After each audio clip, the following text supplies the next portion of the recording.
حسین ستارہ ابو ہریرہ، نبی کا پیارا ابو ہریرہ۔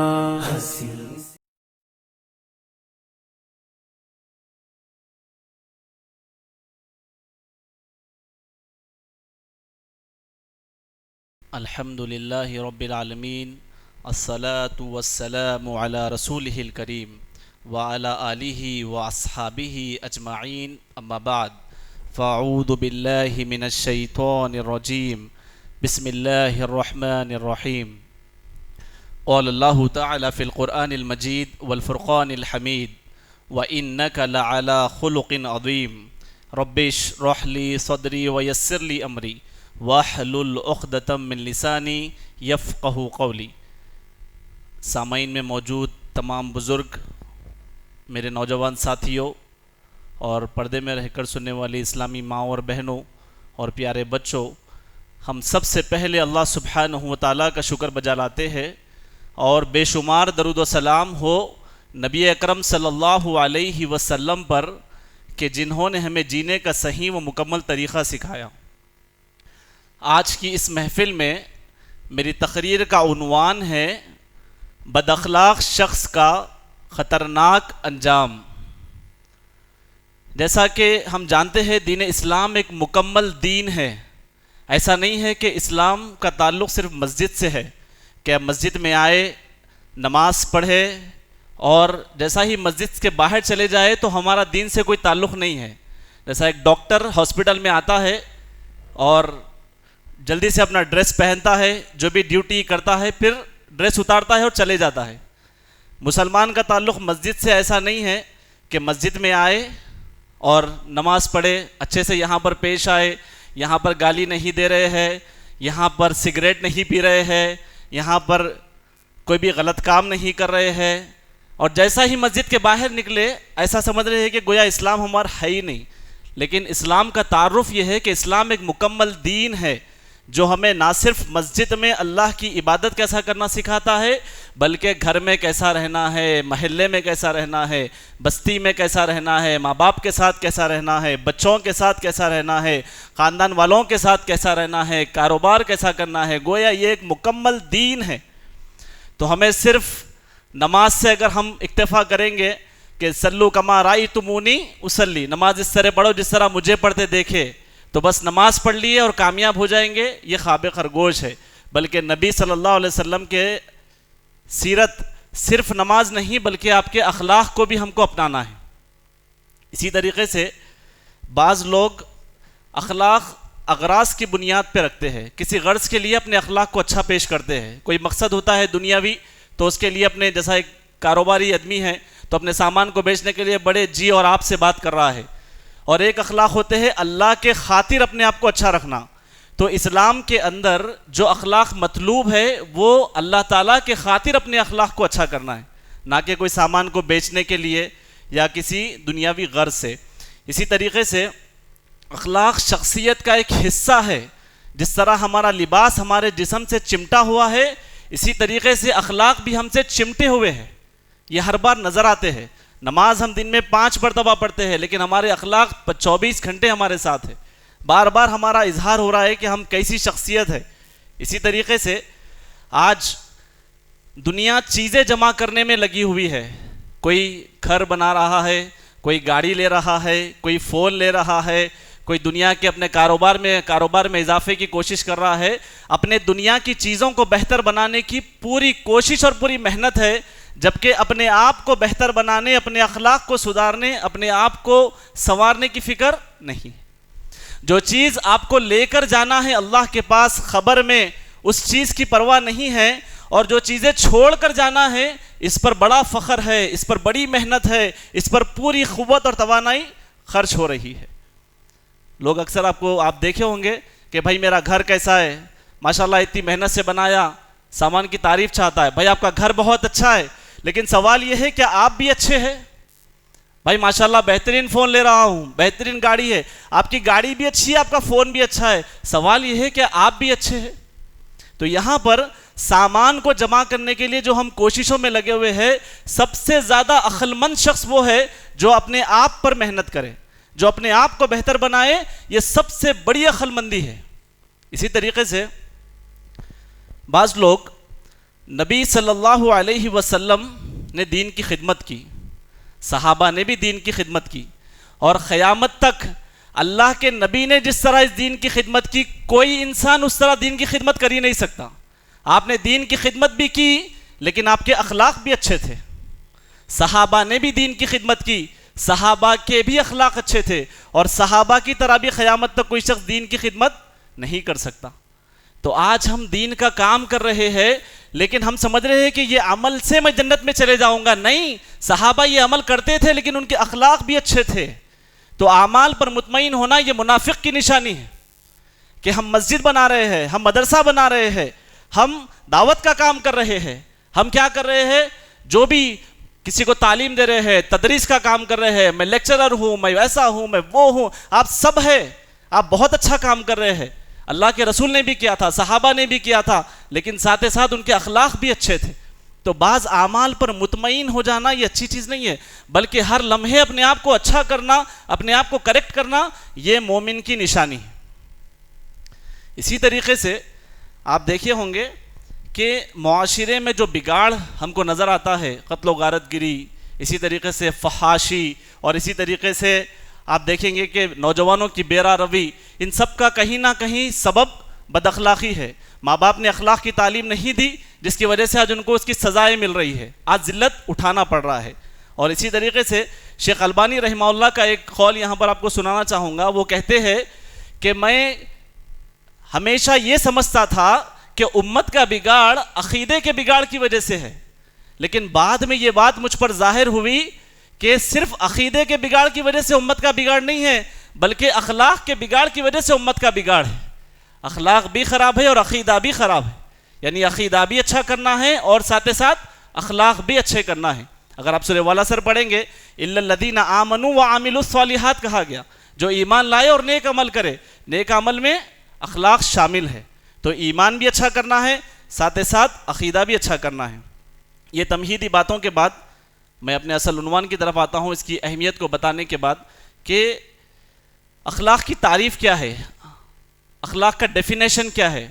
عبداللہ ابن مبارک نے اخلاق کی جو تعریف کی ہے وہ کہتے ہیں ہوا بسط الوجہ وبذل المعروف وکف الاذی۔ تین جملوں میں انہوں نے اخلاق کی تعریف کی۔ وہ کہتے ہیں وبسط الوجہ یعنی خوش مزاجی۔ اخلاق کی پہلی یہ ڈیفینیشن کے اندر کہ انسان خوش مزاج رہے، کیونکہ اکثر چہرے سے ہی لوگ اندازہ لگا لیتے کہ یہ شخص اخلاق والا ہے یا بد اخلاق ہے۔ آگے انہوں نے کہا وبذل المعروف، دوسروں پر خیر کو صرف کرے۔ دوسروں پر خیر کو صرف کرنے کا معنی کیا ہے؟ جو کچھ اللہ نے آپ کو صلاحیتیں دی ہے وہ دو لوگوں کے لیے لگا دینا۔ مال دیا ہے، مال کو لگانا، صلاحیت دی ہے، صلاحیت کو لگانا۔ اللہ نے تقریر کی صلاحیت دی ہے، لوگوں کو تقریر کے ذریعے سے فائدہ پہنچانا۔ اگر اللہ تعالیٰ نے آپ کو مشورہ دینے کی صلاحیت دی ہے تو اچھا مشورہ دینا۔ اگر اللہ تعالیٰ نے یہاں تک کہ اگر آپ کسی کو تسلی دے کے خیر بانٹ سکتے تو تسلی دینا۔ کہا وبذل المعروف، دوسروں پر خیر کو صرف کرنا۔ آگے کہا وکف الاذی، یعنی اپنی تکلیف کو روکے رکھنا۔ یعنی انسان پر تکلیفیں آتی ہے، بھائیوں کی طرف سے، بہنوں کی طرف سے، معاشرے کی طرف سے، یا کبھی اللہ کی آزمائشیں بھی آتی ہے، تو ان آزمائشوں میں بد اخلاقی کا مظاہرہ نہیں کرنا ہے بلکہ یہاں پر بھی صبر کرنا ہے۔ تو تین باتوں میں انہوں نے اخلاق کی تعریف کو جمع کر دیا۔ کہا بسط الوجہ وبذل المعروف وکف الاذی، خوش مزاجی، دوسروں پر خیر کو صرف کرنا اور اپنی تکلیف روکے رکھنا۔ اسی طریقے سے علامہ ابن قیم رحمہ اللہ نے اخلاق کی 4 بنیادیں بتائی ہے۔ یعنی اب جتنے اخلاق ہم کو دنیا میں نظر آتے ہیں یا جتنے اخلاق قرآن و حدیث میں بتائے گئے ہیں، ان کی بنیادیں یہ 4 ہے۔ یعنی ایک جھاڑ ہے، اس کے 4 ٹہنیاں ہیں، سمجھیے آپ۔ اب جتنے اخلاق آئیں گے انہی ٹہنیوں کی شاخیں رہے گی وہ۔ انہوں نے کہا سب سے پہلا الصبر، دوسرا کہا والعفہ، تیسرا شجاعہ، چوتھا عدل۔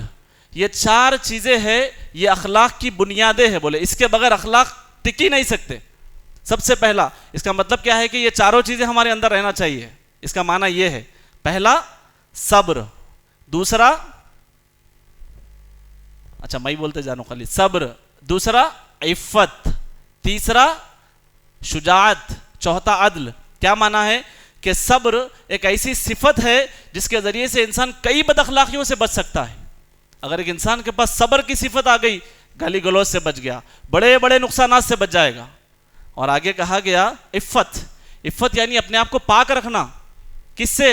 شرک سے پاک رکھنا، بدعت سے پاک رکھنا، گناہوں سے پاک رکھنا، لوگوں کو ستانے سے بچنا، ہر طرح کے گناہوں سے بچنا، پاک دامن رہنا.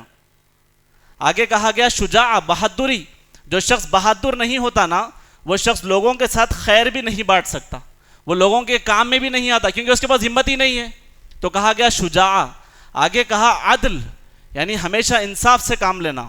بعض لوگ انصاف اور مساوات میں فرق نہیں کرتے. مساوات کا معنی ہوتا ہے برابر برابر دینا، اور عدل کا معنی ہوتا ہے جو انسان جس چیز کو ڈیزرو کرتا ہے، جو انسان جس چیز کے لائق ہے اس کو وہ چیز دینا، یہ عدل ہے. تو عدل ضروری ہے. آج آپ معاشرے میں جتنے لڑائیاں، فساد، جھگڑے دیکھ رہے ہیں وہ انصاف نہ ہونے کی وجہ سے ہو رہا ہے. تو یہ 4 بنیادیں ہیں.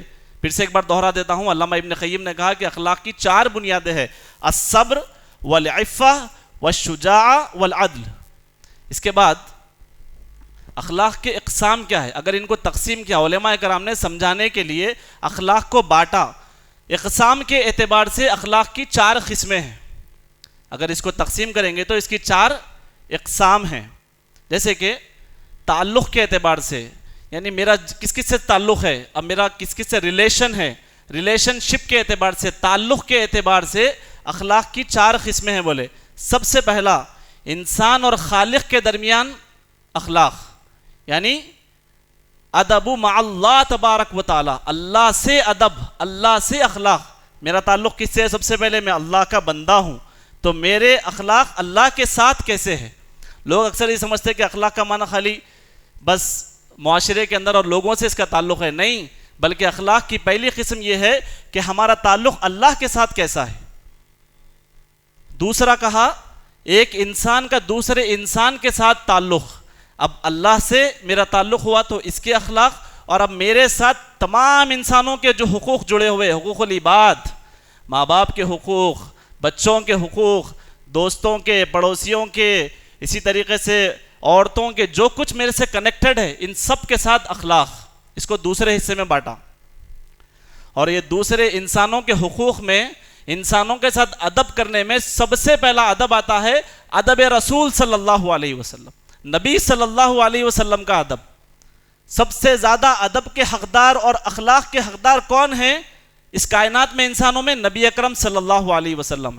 اگر کوئی ان کی شان میں گستاخی کرتا ہے، اگر کوئی ان کے ساتھ بے ادبی کا معاملہ کرتا ہے، چاہے وہ مسلمان رہے یا کوئی غیر مسلمان رہے، اللہ تعالیٰ نے کیا کہا؟ انا کفیناک المستہزئین، ہم کافی ہیں ان سے بدلہ لینے کے لیے. میں مسلمان کیوں کہہ رہا ہوں یہاں پر؟ مسلمان بھی جانے انجانے میں نبی کی شان میں گستاخی کر رہے ہیں.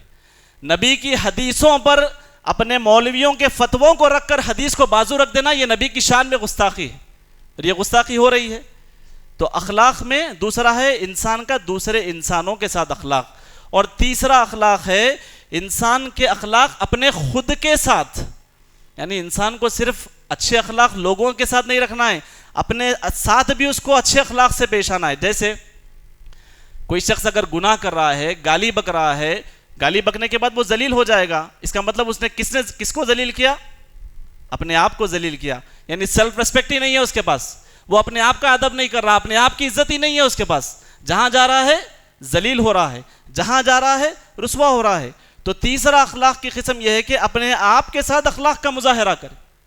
اور چوتھا اخلاق غیر عاقل مخلوقات کے ساتھ، یعنی جانوروں کے ساتھ بھی اخلاق سکھائے گئے.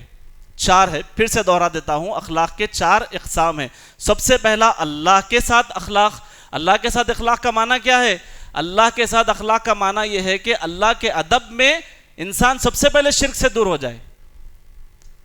نصارہ نے کیا کہا؟ عیسیٰ ابن اللہ کہا، اللہ کا بیٹا ہے بولے عیسیٰ علیہ السلام کو. یہ اللہ تعالیٰ کے ساتھ بد اخلاقی ہے، یہ اللہ کی سب سے بڑی بے ادبی ہے کہ اللہ کا بیٹا قرار دیا جائے، شرک کیا جائے، اللہ تعالیٰ پہ توکل نہیں کیا جائے، اللہ پہ بھروسہ نہیں کیا جائے، اللہ تعالیٰ کے اوپر اعتماد نہیں کیا جائے. یہ سب اللہ تعالیٰ کی بد اخلاقیوں میں ہوتا ہے جو روزانہ مسلمان کر رہے ہیں. روزانہ اللہ کی بے ادبی ہو رہی ہے، بد اخلاقی ہو رہی ہے اللہ کی نافرمانی کے ذریعے سے. اسی طریقے سے انسان کے دوسرے انسان کے ساتھ جو حقوق ہے، اس میں میں نے بتایا کہ سب سے پہلا نبی صلی اللہ علیہ وسلم کے حقوق، ان کے ادب. تیسرا کیا ہے؟ انسان کے اپنے آپ کے ساتھ وہ اخلاق کا مظاہرہ کرے. اور چوتھا ہے انسان غیر عاقل مخلوقات کے ساتھ. کیونکہ غیر عاقل کا ذکر کیوں کیا یہاں پر؟ ایک مرتبہ ایک بلی کو ایک عورت نے باندھ دیا اور وہ مر گئی. اللہ کے نبی نے کہا وہ جہنم میں گئی بولے، اور بلی کو تکلیف دینے کی وجہ سے. ایک شخص نے کتے کو پانی پلایا، اللہ کے نبی نے کہا وہ جنت میں گیا بولے. ایک مرتبہ صحابہ جنگ کے موقع پہ چونٹیوں کے بل کو انہوں نے جلا ڈالا، تو اللہ کے نبی سخت غصہ ہوئے اور کہا تم نے چونٹیوں کے بل کو کیوں جلایا؟ جلانے کا حق صرف اس کو ہے جس نے آگ کو پیدا کیا. کیا تم نے آگ کو پیدا کیا بولے؟ کا مطلب جانوروں کو تکلیف دینے سے منع کرے. ایک اور واقعہ وہ جو اونٹ کا ہم سنتے ہیں اکثر، کہ ایک مالک کو اللہ کے نبی نے کہا تیرا اونٹ مجھ سے شکایت کر رہا ہے، تو اس سے کام لیتا ہے اور اس کو برابر چارہ نہیں ڈالتا.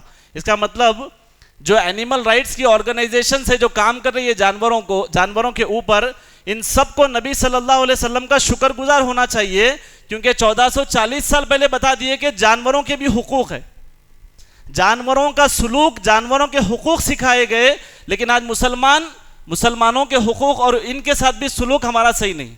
اسلام تو وہ مذہب ہے جو جانوروں سے بھی اچھا رہنا سکھاتا ہے، لیکن مسلمان اتنے لا علم ہو گئے کہ وہ اپنوں کے ساتھ بھی اچھے سلوک سے پیش نہیں آتے. یہ اخلاق کا اعتبار، تعلق کے اعتبار سے یہ اخلاق کی 4 قسمیں تھی. ایک سوال یہاں پر یہ ہوتا ہے کہ اخلاق اور سلوک، ہم کہتے ہیں کہ بھائی اچھا سلوک کریے. ایک مرتبہ ایک صحابی نے اللہ کے نبی سے پوچھا کہ اے اللہ کے نبی، میرے حسن سلوک کا، میرے اچھے سلوک کا سب سے زیادہ حقدار کون ہے؟ تو اللہ کے نبی نے کہا تیری ماں. پھر دوسری مرتبہ وہ صحابی نے پوچھا اللہ کے رسول اس کے بعد کون ہے؟ کہا تیری ماں. پھر تیسری مرتبہ پوچھا اللہ کے رسول اس کے بعد کون ہے؟ کیا پوچھ رہے سوال؟ میرے حسن سلوک کا. سلوک کا معنی کیا ہوتا ہے؟ کہ اچھے سے بات کرنا، اچھے سے جواب دینا. اور یہ جو سلوک جو ظاہر میں نظر آتا ہے، یہ سلوک سب سے اچھا کس کے ساتھ کروں؟ کہا آپ کی ماں کے ساتھ کریے. 3 مرتبہ کہا. چوتھی مرتبہ کہا تیرا باپ. یعنی سب کے ساتھ حسن سلوک کرنا ہے، لیکن ماں باپ سب سے زیادہ حقدار ہے حسن سلوک کے، اچھے سلوک کے. اب میرا ایک سوال یہ ہے یہاں پر، اخلاق اور سلوک میں فرق کیا ہے؟ اگر کوئی علماء حضرات کے علاوہ انشاءاللہ اخلاق اور سلوک، یہ 2 چیزیں ہم اکثر سنتے ہیں کہ اچھا سلوک کریے، اچھے اخلاق سے پیش آئیے. تو اخلاق اور سلوک کا فرق کیا ہے؟ جو آپ کو سمجھ میں آ رہا بتا سکتے ہیں انشاءاللہ. ایسا کچھ بھی نہیں ہے، صحیح جواب دینا ہی ایسا کچھ بھی نہیں ہے. میں بھی جب تک پانی پیتا ہوں انشاءاللہ.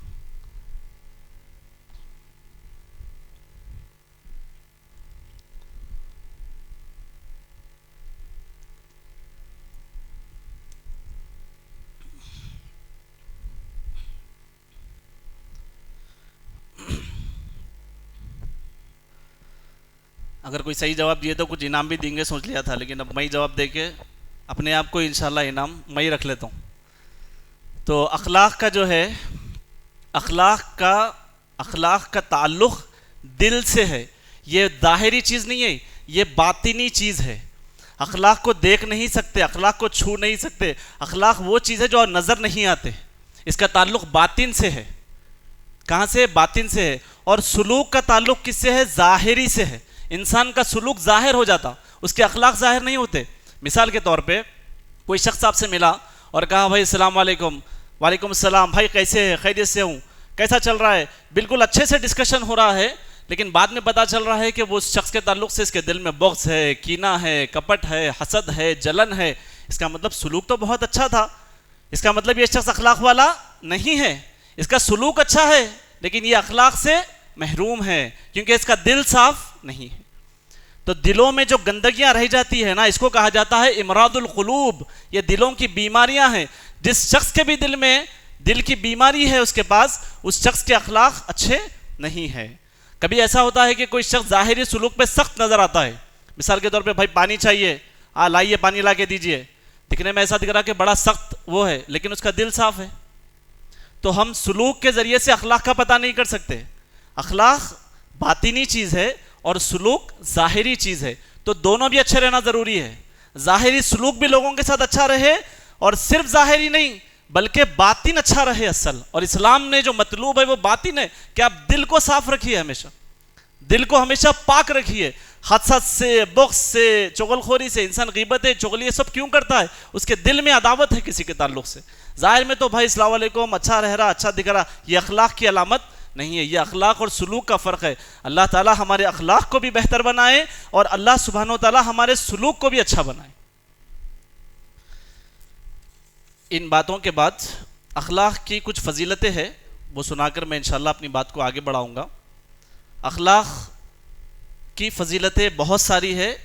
سب سے پہلی فضیلت اخلاق کی, سب سے پہلا اخلاق کا فائدہ سمجھیے آپ. اکثر لوگوں کو آج کل فضیلت بولے تو یاد نہیں رکھ رہے ہیں, فائدہ بولے تو اچھا یاد رکھتے ہیں. تو پہلا فائدہ, پہلا بینیفٹ اخلاق کا وہ کیا ہے؟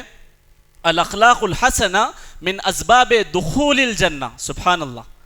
کہا اچھے اخلاق یہ سبب بنیں گے جنت میں جانے کا. آج ہماری زندگی کی پوری بھاگ دوڑ کیا ہے؟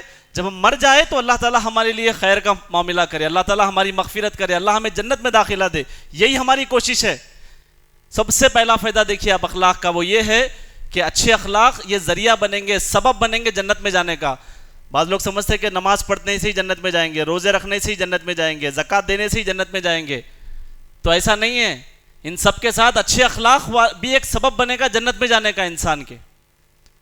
کیا کہا اللہ کے نبی نے؟ بڑی بہترین حدیث ہے, ابو داؤد اور طبرانی کی حدیث ہے. اللہ کے نبی کہتے ہیں قال صلی اللہ علیہ وسلم, اللہ کے نبی نے فرمایا انا زعیم ببیت فی ربد الجنہ. انا زعیم, میں ضمانت دیتا ہوں, میں ذمہ داری لیتا ہوں جنت میں ایک گھر کی اس شخص کے لیے. اور کہا جنت کے اطراف میں, کہا ربد الجنہ. ربدہ کا معنی ہوتا ہے جنت کے اطراف میں, کناروں کی طرف ایک گھر کی ضمانت دیتا ہوں بولے. آگے کہا لمن ترک المراء وان کان محقا, جو شخص حق پر رہتے ہوئے جھگڑوں کو چھوڑ دے گا, میں ایسے شخص کو جنت کے اطراف میں ایک گھر کی ضمانت دیتا ہوں بولے.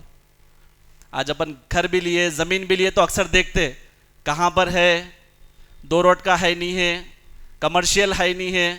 تو اللہ کے نبی کی حدیث بھی دیکھیے, سبحان اللہ, ہم کو سمجھانے کے لیے اور ہمیں موٹیویٹ کرنے کے لیے اللہ کے نبی کہہ رہے ہیں. کیا کہا اللہ کے نبی نے؟ فی ربد الجنہ, جنت کے اطراف میں گھر کی ضمانت دوں گا بولے. لیکن کیا کرو, اگر حق پہ ہے تب بھی جھگڑے سے دستبردار ہو جاؤ. اور جنت کے اطراف میں زعیم کا ورڈ ہے. زعیم کا معنی ہوتا ہے میں ضمانت لے رہا ہوں, میں ذمہ داری لے رہا ہوں کہ میں تمہیں دلاؤں گا. اور آگے کہا اللہ کے نبی صلی اللہ علیہ وسلم نے وَبِبَيْتٍ فِي وَسَطِ الْجَنَّةِ, اور جنت کے درمیان میں گھر کی ضمانت دیتا ہوں اس شخص کے لیے لِمَنْ تَرَكَ الْكَذِبَ وَإِنْ كَانَ مَازِحًا, جو مذاق میں بھی جھوٹ نہیں بولتا, میں اس کو درمیان میں گھر کی ضمانت دے رہا ہوں بولے. آج تو دیکھیے آپ اتنے جھوٹ بول رہے ہیں ہم لوگ جس کی انتہا نہیں ہے. اللہ کے نبی کہہ رہے ہیں مذاق میں بھی اگر جھوٹ نہیں بولیں گے, جنت کے درمیان میں گھر کی ضمانت دے رہا ہوں بولے. آگے اللہ کے نبی نے کہا وَبِبَيْتٍ فِي أَعْلَى الْجَنَّةِ, جنت کے اعلیٰ درجے میں گھر کی ضمانت دیتا ہوں. آگے کہا لِمَنْ حَسُنَ خُلْقُهُ, جس شخص کے اخلاق اچھے ہوں گے میں اس کو جنت کے اعلیٰ درجے میں گھر کی ضمانت دے رہا ہوں بولے. اخلاق کوئی معمولی چیز نہیں ہے, یہ روزانہ محنت کرنے کی چیز ہے, روزانہ اپنے آپ کو اچھے بنانے کی چیز ہے. اور یہ اللہ کو سب سے زیادہ پسند ہے کہ انسان اپنے آپ کو سنوارتے رہے بار بار, دکھنے کے اعتبار سے نہیں, اخلاق کے اعتبار سے. اور اسی طریقے سے اللہ کے نبی صلی اللہ علیہ وسلم نے یہاں پر 3 باتیں کہی. ایک اور حدیث میں اللہ کے نبی صلی اللہ علیہ وسلم سے پوچھا گیا سئل رسول اللہ صلی اللہ علیہ وسلم. یہ حدیث کہاں پر ہے؟ سنن ترمذی کی حدیث ہے. اللہ کے نبی سے سوال کیا گیا اور بہت سمجھنے والا سوال ہے اور ہمارے لیے بھی لمحہ فکر ہے. اور اس حدیث کو نظر میں رکھتے ہوئے یہ عنوان میں نے لیا ہے یہاں پر کہ بد اخلاقی کا خطرناک انجام. کیا انجام ہے بھائی؟ اگر بد اخلاق ہو جاؤ تھوڑا بہت دنیا میں لاس ہو جائے گا, لوگ دور ہو جائیں گے, مسئلہ نہیں ہے. کیا ایسا مسئلہ ہے؟ نہیں. اللہ کے نبی نے کہا سئل رسول اللہ صلی اللہ علیہ وسلم, اللہ کے رسول سے سوال کیا گیا. پوچھا صحابہ نے ان اکثر ما يدخل الناس الجنہ, اللہ کے رسول جو اکثر لوگ جنت میں جائیں گے وہ کیسے ہوں گے پوچھے. صحابہ ہمیشہ کام کا سوال پہلے کرتے تھے, جو اکثر جنت میں جائیں گے وہ کیسے ہوں گے پوچھے پہلے. اس کے بعد کہا اللہ کے نبی نے تقوی اللہ و حسن الخلق, جس کے پاس اللہ کا تقوی ہوگا اور جس کے اخلاق اچھے ہوں گے، یہ وہ لوگ ہیں جو جن کی اکثریت جنت میں جائے گی. بولے اکثر لوگ جو جنت میں جا رہے دو خوبیوں کی وجہ سے، تقوی اور اچھے اخلاق. اللہ کے نبی نے اتنی جامع بات کہی کہ دو باتوں کو یہاں پر جمع کر دیا. جب انسان کے پاس تقوی آتا ہے تو وہ عبادتوں کے ذریعے سے اللہ کو خوش کر لیتا ہے، اللہ کو راضی کر لیتا ہے، اللہ کا محبوب بن جاتا ہے. اور جب اس کے بعد اچھے اخلاق آ جاتے ہیں تو اس کے ذریعے سے وہ اپنے باقی تمام انسانوں کو خوش کر لیتا ہے، باقی تمام انسانوں کو راضی کر لیتا ہے، باقی تمام انسانوں کے سلوک اچھا کر کے ان سے بھی اچھا رہ جاتا ہے. تو دو باتوں کو جمع کر دیا، کہا فَتَقْوَ اللَّهِ وَحُسْنُ الْخُلُقِ. جس کے پاس تقوی ہوگا اور اچھے اخلاق ہوں گے، یہ لوگ ہوں گے جو جنت میں جائیں گے. آگے پوچھا صحابی نے وَسُئِلَ عَنْ أَكْثَرِ مَا يُدْخِلُ النَّاسَ النَّارَ. اے اللہ کے نبی، جو اکثر جہنم میں چلے جائیں گے یہ کیسے ہوں گے؟ اللہ کے نبی صلی اللہ علیہ وسلم نے جواب دیا الفم والفرج. زبان اور شرمگاہ کی وجہ سے اکثر لوگ جہنم میں جائیں گے. بولے بد اخلاق شخص کا خطرناک انجام کیا ہے؟ جہنم رسید ہوگا. وہ شخص ہمیشہ کی جہنم ہونا یا نہ ہو لیکن اس کو جہنم سے گزرنا پڑے گا. کہا الفم والفرج، زبان کی بدتمیزی، کیونکہ الفم والفرج یہاں پر بھی بڑی جامع بات کہی کہ جتنی غیبتیں ہوتی ہے، جتنی گالیاں ہوتے ہیں، لوگوں کا دل توڑنا ہوتا ہے، جتنی بدسلوکیاں بد اخلاقیاں کہاں سے ہوتی ہے؟ زبان سے ہوتی ہے. اللہ کے نبی نے کہا زبان کی جو حفاظت نہیں کریں گے یہ ہوں گے جو اکثر جہنم میں جائیں گے. اور کہا شرمگاہ کی جو حفاظت نہیں کرے گا یہ ہوں گے جو اکثر جہنم میں جائیں گے. آج نوجوانوں کے لیے بڑا امتحان کا گھڑی چل رہی ہے. سوشل میڈیا ہے، یوٹیوب ہے، فیس بک ہے، جگہ جگہ ان کے لیے بے حیائی اور فحاشی کے دروازے کھلے ہوئے ہیں. ارے اپنے شرمگاہ کی حفاظت کرنا نوجوانوں کی آج بہت بڑی ذمہ داری ہے اگر جنت میں جانا چاہتے ہیں. ورنہ نبی نے تو صاف کہہ دیا کہ جو اپنی شرمگاہ کی حفاظت نہیں کریں گے ان کی اکثریت جہنم میں جائے گی. یہ پہلا فائدہ ہے اچھے اخلاق کا. دوسرا فائدہ اچھے اخلاق کا کیا ہے؟ الاخلاق الحسنہ سبب فی محبت اللہ لعبدہ. سبحان اللہ، بڑا بہترین فائدہ ہے. جس شخص کے اخلاق اچھے ہوں گے، اس دوسرے فائدے میں کہا گیا اللہ کی محبت حاصل کرنے کا سبب بنیں گے اچھے اخلاق. اگر کوئی شخص اپنے اخلاق کو اچھے کر لے گا وہ اللہ کی محبت کو پا لے گا. آج ہم دنیا والوں کی محبت کے لیے، بیوی کی محبت کے لیے، ماں باپ کی محبت کے لیے کیا کچھ نہیں کر دیتے. دوستوں کی محبت کے لیے کچھ بھی کرنے کے لیے تیار ہے. اور اگر اللہ کی محبت چاہتے ہیں کیا کرنا ہے؟ اپنے اخلاق کو اچھا کرنا ہے. اللہ تعالیٰ نے قرآن مجید میں کہا سورہ بقرہ میں وَأَنفِقُوا فِي سَبِيلِ اللَّهِ وَلَا تُلْقُوا بِأَيْدِيكُمْ إِلَى التَّهْلُكَةِ. جو لوگ اللہ کی راہ میں مال خرچ کرتے ہیں اور جو اپنے ہاتھوں سے اپنے آپ کو ہلاک نہیں کرتے، وَأَحْسِنُوا، اور جو نیکی کرنے والے ہیں، جو احسان کرنے والے ہیں، إِنَّ اللَّهَ يُحِبُّ الْمُحْسِنِينَ. اللہ تعالیٰ نیکی کرنے والوں کو پسند کرتا ہے، محبت کرتا ہے. بولے اللہ تعالیٰ إِنَّ اللَّهَ يُحِبُّ الْمُحْسِنِينَ. احسان کرنے والوں کو اللہ کی محبت نصیب ہوگی. اور ایک مقام پر کہا سورہ آل عمران میں وَاللَّهُ يُحِبُّ الصَّابِرِينَ. اور اللہ تعالیٰ صبر کرنے والوں کو پسند کرتا ہے. صبر کرنے والوں کو اللہ تعالیٰ محبت کرتا ہے. صبر کرنا، احسان کرنا، یہ کیا ہے؟ یہ اچھے اخلاق کی صفت ہے. ایک بات یہاں پر ایک اور بتا دوں، اخلاق کو دو کیٹیگریز میں بانٹا گیا ہے. ایک ہے اخلاق مذمومہ، ایک ہے اخلاق محمودہ. ایک اچھے اخلاق کی لسٹ ہے اور ایک لسٹ ہے برے اخلاق کی. اگر آپ انٹرنیٹ پر دیکھیں گے کہ درر، ایک سعودی عرب کی ویب سائٹ ہے DORAR درر، تو انہوں نے یہاں پر اچھے اخلاق 70 کے قریب اچھے اخلاق کو جمع کیا اور بد اخلاقیوں کو 70 کے قریب جمع کیا. ایک دو نہیں ہے اخلاق اور بد اخلاق، ایک پوری لسٹ ہے، ایک بہت بڑا عنوان ہے یہ. تو یہاں پر کہا گیا کہ صبر کرنا، انصاف کرنا، یہ کیا ہے؟ یہ اچھے اخلاق کی صفت ہے اور یہ اچھے اخلاق والوں کو اللہ کی محبت نصیب ہوگی. ان اللہ یحب المقسطین. بولے اللہ تعالیٰ سورہ مائدہ میں. مقسطین کا معنی جو انصاف کرنے والے، اللہ ان کو محبت کرتا ہے. اب انصاف کرنا کیا ہوا؟ یہ اچھے اخلاقی صفت ہے. جو شخص انصاف کر رہا ہے، صبر کر رہا ہے، اسی طریقے سے جو شخص احسان کر رہا ہے، یہ حسن اخلاق کی علامتیں ہیں. اور جو یہ کر رہا ہے اس کو اللہ کی محبت نصیب ہوگی. اچھا ایک سوال اور ایک کر لیتا ہوں یہاں پر. اللہ تعالیٰ سب سے زیادہ محبت کس سے کرتے ہیں؟ یہ تو بہت آسان ہے، آپ لوگوں میں سے کوئی بھی اس کا جواب دے سکتے. جی، بندوں میں سب سے زیادہ کس سے کرتے ہیں؟ اس میں تو کوئی ڈاؤٹ ہے بھی نہیں، یہ بڑے آسان سوال ہیں. کچھ بھی رہا اسلام میں سب سے زیادہ سب سے بہتر بول دو اللہ کے رسول کا نام لے لینا ہمیشہ. اللہ کے نبی صلی اللہ علیہ وسلم کو سب سے زیادہ اللہ تعالیٰ محبت کرتے ہیں. تمام انبیاء میں سب سے زیادہ محبت نبی سے ہے، اور اس نبی کے بارے میں اللہ تعالیٰ نے قرآن میں گواہی دی وَإِنَّكَ لَعَلَىٰ خُلُقٍ عَظِيمٍ، اور یہ نبی کے اخلاق سب سے عظیم ہیں. دیکھو اب سب سے زیادہ اخلاق والے ہیں، سب سے زیادہ محبت بھی آپ کو مل رہی ہے. تو اللہ کی محبت حاصل کرنے کا ذریعہ اچھے اخلاق ہے.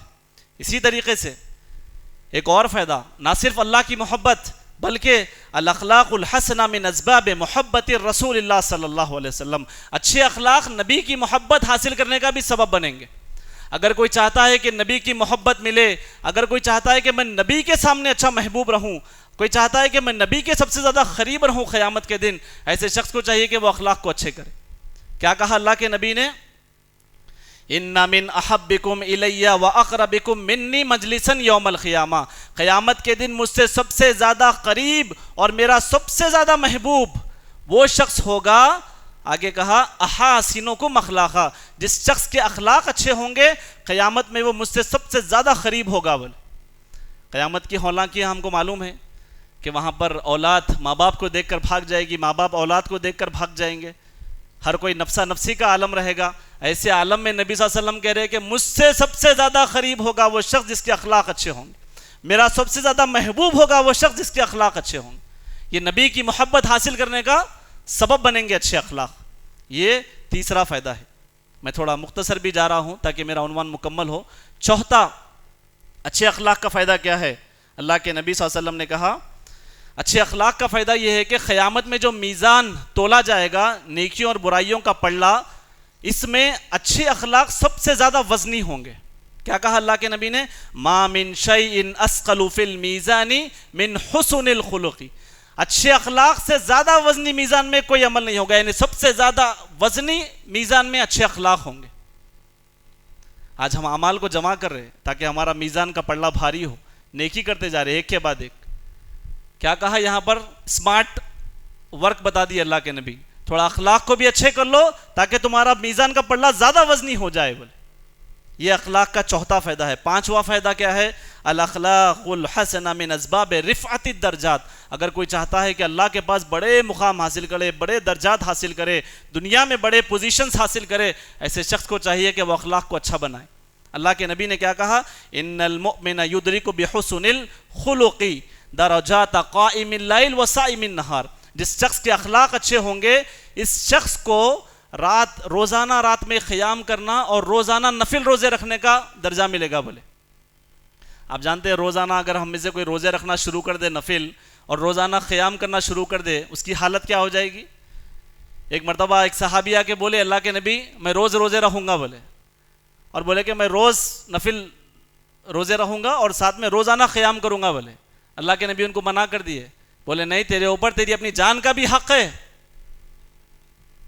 لیکن یہاں پر اگر آپ چاہتے ہیں کہ روزانہ روزے رہنا ہے اس کا درجہ چاہیے، روزانہ قیام پڑھنا، روزانہ تہجد پڑھنے کا مجھے اجر چاہیے. کیا کرنا ہے؟ اخلاق کو اچھے کریے. اللہ کے نبی نے کہا یہ اس درجے کو پالے گا جیسے کہ روز رات میں قیام کرنے والا، روز روزے رکھنے والے کا اس کو اجر ملے گا. یہ پانچواں فائدہ ہے.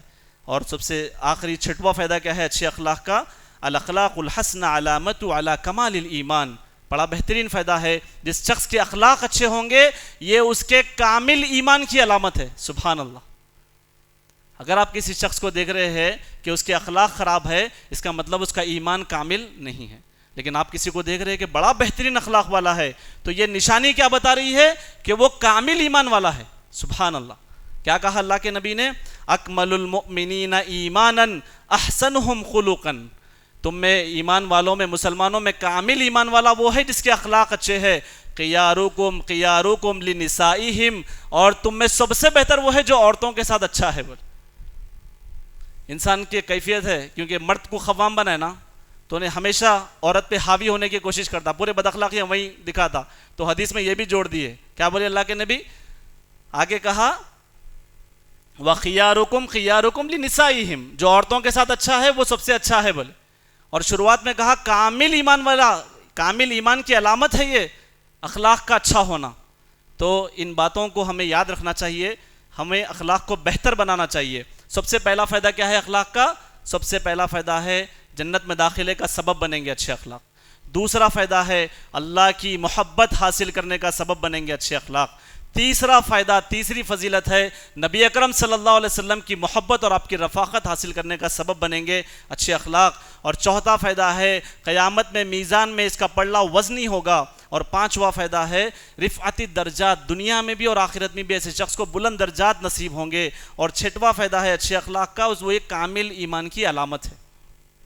اب ہم دیکھتے ہیں کہ نبی صلی اللہ علیہ وسلم کے اخلاق کیسے تھے۔ جب اخلاق کی یہ سب فضیلتیں بتائی جا رہی ہے کہ اگر کوئی عام نبی کا امتی بھی اخلاق کو اپنائے گا تو اتنے بڑے مقام کو پالے گا، تو ہمارے نبی صلی اللہ علیہ وسلم کے اخلاق کیسے تھے؟ جب آپ دیکھتے ہیں نبی صلی اللہ علیہ وسلم کے اخلاق، اللہ کے نبی صلی اللہ علیہ وسلم کو جب حکم ہوا کہ اے نبی اب دعوت کو ذرا آپ کھل کے دیجئے، 3 سال تک اللہ کے نبی صلی اللہ علیہ وسلم صرف جان پہچان والوں کو دعوت دے رہے تھے، جو باتوں کو راز رکھتے انہی دعوت دے رہے تھے خالی دین کی۔ اللہ نے حکم دیا وَأَنذِرْ عَشِيرَتَكَ الْأَقْرَبِينَ، اے نبی اپنے قریبی رشتہ داروں کو ڈرائیے۔ اور ایک آیت میں کہا فَاصْدَعْ بِمَا تُؤْمَرُ وَأَعْرِضْ عَنِ الْجَاهِلِينَ، اے نبی صلی اللہ علیہ وسلم ذرا کھل کے دعوت کا کام کریے آپ، اور جاہلوں سے اعراض کریے۔ بولے 3 سال تک چھپا کے دعوت دے رہے تھے، جیسا ہی حکم ہوا کہ کھل کے کرنا ہے، اللہ کے نبی صلی اللہ علیہ وسلم سبحان اللہ اتنا کھل کے کام کیے اس کے بعد، اور اتنی وضاحت سے توحید کی دعوت دی، پہلی دعوت میں ابو لہب کو سمجھ میں آ گیا کہ کیا بات کر رہے ہیں یہ۔ جیسا ہی پہاڑ پر چڑھے، اللہ کے نبی صلی اللہ علیہ وسلم نے کہا قولوا لا الہ الا اللہ تفلحون، اے قریش کے لوگوں، اے مکہ والوں، کہو کہ اللہ کے سوا کوئی معبود نہیں ہے، تم کامیاب ہو جاؤ گے۔ ابو لہب کو جلدی سمجھ میں آ گئی بات، کہا تبا لک یا محمد، تم برباد ہو، اس لیے جمع کرے یہاں پر ہمیں، ہمارا کام ضائع کر دیے۔ تو یہاں پر جب اللہ کے نبی نے دعوت دی تو اس سے پہلے آپ نے اخلاق کی گواہی لی تھی مکہ والوں سے۔ اللہ کے نبی نے پوچھا اے مکہ والو، اگر میں تم سے کہوں کہ اس پہاڑ کے پیچھے ایک لشکر ہے جو تمہیں ہلاک کر دے گا، تم پر حملہ کرنے والا ہے، کیا تم میری بات کی تصدیق کرتے ہو؟ تو وہ لوگوں نے بغیر ٹائم لیے کہا اے اللہ کے نبی آپ الصادق الامین ہیں، اگر آپ کہہ رہے ہیں کہ پیچھے لشکر ہے تو ہم ضرور اس بات پر یقین کریں گے، کیونکہ ہم نے آپ کو کبھی جھوٹ بولتے ہوئے نہیں دیکھا اور کبھی امانتوں میں خیانت کرتے نہیں دیکھا۔ بولے کیونکہ پیچھے سے اگر لشکر آئے گا تو اونٹ کے اور گھوڑوں کے جو چلنے کی آوازیں رہے گی یا پھر دھول رہے گی، معلوم ہی ہو جائے گا کہ لشکر آ رہا ہے، مطلب کوئی آثار تو نہیں ہے، لیکن میں کہہ رہا ہوں تو تم لوگ مانو گے کیا؟ نہیں پوچھے۔ بولے اے نبی اگر آپ کہہ رہے ہیں تو مانیں گے، اے محمد اگر آپ کہہ رہے ہو تو مانیں گے۔ بولے اللہ کے نبی نے کہا تو پھر اس بات کو مانو، قولوا لا الہ الا اللہ تفلحون۔ تو یہاں پر دیکھیے ایک چیز ہمارے لیے سبق یہ ہے، اگر ہم دعوت کے میدان میں کودنا چاہتے ہیں، دعوت کا کام کرنا چاہتے ہیں، تو دعوت کے کام کے ساتھ ساتھ اخلاق پر بھی محنت کرنے کی ضرورت ہے، کیونکہ نبی نے توحید کی دعوت دینے کے لیے کہا کہ میرے بارے میں تم کیا سمجھتے، تو اخلاق یہ ہیلپ کرے گا ہم کو دعوت کے کام میں۔ اور اسی طریقے سے جب آگے ہم دیکھتے ہیں حجر اسود کا واقعہ ایک ہے، جس میں کعبے کو ایک مرتبہ جب اس کی تعمیر کی جا رہی تھی تو حجر اسود کو دوبارہ وہاں پر لگانے کا مسئلہ پیش آیا، تو ہر قبیلے والے لڑ رہے تھے کہ ہم لگائیں گے اسے، اس کی یہ بہت عظمت کی چیز ہے، ہم لگائیں گے، سب لڑ پڑے۔ اور ایک اس میں سے عمر رسیدہ شخص نے کہا کہ کل کوئی جو مکے میں داخل ہوگا فلاں دروازے سے یہ اس کا فیصلہ کرے گا۔ وہ سب آ کے وہاں پر ٹھہر گئے اور دیکھا کہ سب سے پہلے نبی اکرم صلی اللہ علیہ وسلم وہاں پر تشریف لا رہے ہیں۔ جیسا ہی آپ کو دیکھا تو یہ نبی صلی اللہ علیہ وسلم کی عمر اس وقت 35 سال تھی، ان لوگوں نے دیکھتے ہی کہا کہ ہادہ سید العالمین، یہ تو عالمین کا سردار ہے، امین ہے، صادق ہے، ان کے فیصلے کو تو مانیں گے ہم۔ یعنی نبوت کا اعلان کرنے سے پہلے اس قدر اخلاق کو مانتے تھے جس کی حد نہیں ہے۔ اللہ کے نبی نے بڑا بہترین مشورہ دیا، کہا کہ دیکھو تم لوگ لڑو مت، ایک چادر لاؤ، اس پتھر کو اس کے بیچ میں رکھ دو، سب سردار آپس میں پکڑ لو اور میں جا کر وہاں پر لگا دوں گا۔ بولے تو سب سردار سمجھے کہ چلو ہمارا بھی اس کے اندر کنٹریبیوشن ہو گیا۔ اس میں ایک اخلاقی صفت کیا ہے، کہیں لڑائی ہو رہی تو جا کے لڑائی کو بڑھانا نہیں، بلکہ نبی کی سنت پہ عمل کر کے لڑائی کو ختم کرنے کے مشورے دینا۔ اس کے بعد جب نبی صلی اللہ علیہ وسلم آگے نبوت کا اعلان کر دیے، اور جب آپ کے اوپر پہلی وحی نازل ہوئی تھی، سب سے پہلی وحی جب جبریل علیہ السلام آئے اور دبوچ کر کہا کہ اقرا، بڑی عجیب و غریب کیفیت تھی، پہلی مرتبہ وحی نازل ہو رہی تھی، اللہ کے نبی دوڑے دوڑے اپنے گھر آئے اور کہا کہ زمبیلونی، مجھے چادر اڑا دو۔ اور یہ کیفیت میں اللہ کے نبی سے ایک جملہ نکل گیا، اللہ کے نبی صلی اللہ علیہ وسلم نے کیا کہا، لقد خشیت علی نفسی، حضرت خدیجہ سے کہا اے خدیجہ مجھے اپنی جان کا ڈر لگتا ہے۔ بولے جیسا ہی حضرت خدیجہ نے یہ بات سنی، آپ کے اخلاق، بیوی کو شوہر کے اخلاق اصل معلوم ہوتے ہیں، کہا آپ کے بارے میں لقد خشیت علی نفسی، آپ اپنی جان کا ڈر کیا بات کر رہے ہیں؟ کہا کلا واللہ، اللہ کی قسم ایسا ہرگز نہیں ہو سکتا، بولے امپاسبل ہے کہ آپ ہلاک ہو جائے، کیونکہ آپ کے اخلاق معلوم تھے پورے۔ آگے پھر اخلاق کو بھی گنوایا، آگے کہا حضرت خدیجہ نے کلا واللہ ما یغزیک اللہ ابدا، اے اللہ کے نبی اللہ کی قسم ایسا نہیں ہو سکتا کہ اللہ آپ کو ہلاک کرے، کیوں؟ آگے کہا انک لتصل الرحم، کہا آپ تو رشتہ داریوں کو جوڑتے ہیں۔ پہلی اخلاقی صفت، ایک کامیاب مرد کی پہلی صفت بتا رہے ہیں یہاں پر کہ رشتہ داریوں کو جوڑنا۔ آج ہمارا حال کیا ہے؟ ہر دن ایک رشتہ کھوتے جا رہے ہیں، اور نبی صلی اللہ علیہ وسلم کا ہر دن شروعات میں دعوت دیے تو کچھ لوگ ایمان لائے، آخری خطبے میں 1,40,000 ٹھہرے ہوئے تھے۔ ہماری کیفیت کیا ہے؟ روزانہ رشتے جا رہے، دوست جا رہے، کیوں؟ بولے بد اخلاقی کی وجہ سے۔ اور پہلی صفت کہا انک لتصل الرحم، اے نبی صلی اللہ علیہ وسلم آپ تو رشتہ داریوں کو جوڑتے ہیں۔ آگے کہا وتحمل الکلا، آپ تو بوجھ اٹھاتے ہیں کمزوروں کا۔ اور آگے کہا وتکسب المعدوم، اور آپ تو کماتے ہیں ضرورت مندوں کے لیے۔ اور کہا وتقری الضیف، آپ تو مہمان نوازی کرتے ہیں۔ وتعین علی نوائب الحق، اور حق کے راستے میں مصیبت آنے والوں کی مدد کرتے ہیں۔ آج ہماری کیفیت کیا ہے؟ ہم کو معلوم ہوتا ہے کہ فلاں شخص حق پہ ہے، صحیح ہے، ہم مدد کر سکتے، لیکن اپنے آپ کو بچانے کے لیے معاملے میں پڑتے ہی نہیں۔ لیکن نبی کے اخلاق یہ تھے وَتُعِينُ عَلَى نَوَائِبِ الْحَقِّ، حق کے راستے میں کوئی محنت کر رہا ہے تو اس کی برابر اس کے ساتھ ٹھہرتے تھے۔ یہ نبی صلی اللہ علیہ وسلم کے اخلاق ہے، اور یہ کب دیے گواہی؟ 40 سال کی عمر ہے نبی صلی اللہ علیہ وسلم کی، آپ کے 40 سال کا ریکارڈ ان 6 جملوں میں بیان کر دیا حضرت خدیجہ نے۔ یہ نبی صلی اللہ علیہ وسلم کے اخلاق تھے۔ اسی طریقے سے یہ نبوت کے پہلے کے اخلاق حضرت خدیجہ بیان کر رہی ہے۔ نبوت کے بعد حضرت عائشہ رضی اللہ تعالی عنہا سے بھی پوچھا گیا، اے ام المومنین، اے امت کی ماں، ہمارے نبی کے اخلاق کیسے ہیں؟ کیا دیا آپ نے جواب؟ کانا خلقہ القرآن، آپ قرآن نہیں پڑھتے؟ نبی کے اخلاق قرآن ہے، بولے یعنی جو اللہ کے احکامات ہیں نبی اس پر چلتے ہیں، اور جن چیزوں سے منع کیا گیا ہے نبی اس سے رک جاتے ہیں۔ یہ ہے نبی صلی اللہ علیہ وسلم کے اخلاق۔ آج ہمارے اخلاق کی صفت کیا ہے؟ ہم صرف جی اور آپ اور کرسی دینے کے اخلاق کو سمجھ گئے کہ ہم بہت اخلاق والے ہیں، بلکہ قرآن کے احکامات پر چلنا اور منع کردہ چیزوں سے رکنا یہ اصل میں اخلاق ہے۔ اسی طریقے سے ایک سمامہ کا واقعہ آپ لوگ سنے ہی ہوں گے کہ ایک سردار تھا، عمر ابن خطاب رضی اللہ تعالیٰ عنہ اور دیگر صحابہ ان کو پکڑ کر لے کر آئے، لا کے اللہ کے نبی صلی اللہ علیہ وسلم کے سامنے پیش کر دیا۔ اللہ کے نبی صلی اللہ علیہ وسلم نے کہا اے سمامہ تمہاری کیا حالت ہے، کیسے ہے؟ وہ اتنے اللہ کے نبی صلی اللہ علیہ وسلم اور صحابہ سے اور مدینہ سے اتنا نفرت کرتے تھے، وہ بولے کہ میں آپ سے بات ہی نہیں کرنا چاہ رہا ہوں، صحابہ کو بھی نہیں دیکھنا چاہ رہا ہوں، میں آپ سے کلام ہی نہیں کرنا چاہ رہا۔ اللہ کے نبی نے ان کی کیفیت کو دیکھ کر کہا کہ ان کو ایک ستون سے باندھ دو۔ پھر صحابہ اپنی مشغولیت میں لگ گئے، پہلا دن نکل گیا، دوسرے دن اللہ کے نبی آئے، پوچھا اے سمامہ کیا حال ہے؟ دوسری مرتبہ بھی انہوں نے جواب دیا، سردار تھے، کہا دیکھیے احسان کا بدلہ احسان ملے گا، مجھ پہ احسان کریے میں بھی احسان کروں گا، کام کی بات کر رہے خالی۔ اللہ کے نبی صلی اللہ علیہ وسلم ویسے ہی چھوڑ دیے۔ پھر دوسرے دن بھی نبی اور صحابہ کے پورے اخلاق کو دیکھ رہے مسجد میں کیا چل رہا پورا۔ تیسرے دن آئے اللہ کے رسول، پھر پوچھا اے سمامہ کیا حال ہے؟ اللہ کے نبی صلی اللہ علیہ وسلم نے کہا، سمامہ نے کہا وہی جواب، اگر آپ احسان کریں گے تو احسان کا بدلہ احسان ہے۔ اللہ کے نبی صلی اللہ علیہ وسلم نے زبردست ڈیسیشن لیا اس وقت میں، اپنے اخلاق کا مظاہرہ کرتے ہوئے کہا کہ سمامہ کو چھوڑ دو۔ صحابہ تعجب کیے اس بات پہ، اتنی محنت سے پکڑ کے لائے، اللہ کے نبی کہہ رہے ہیں چھوڑ دو۔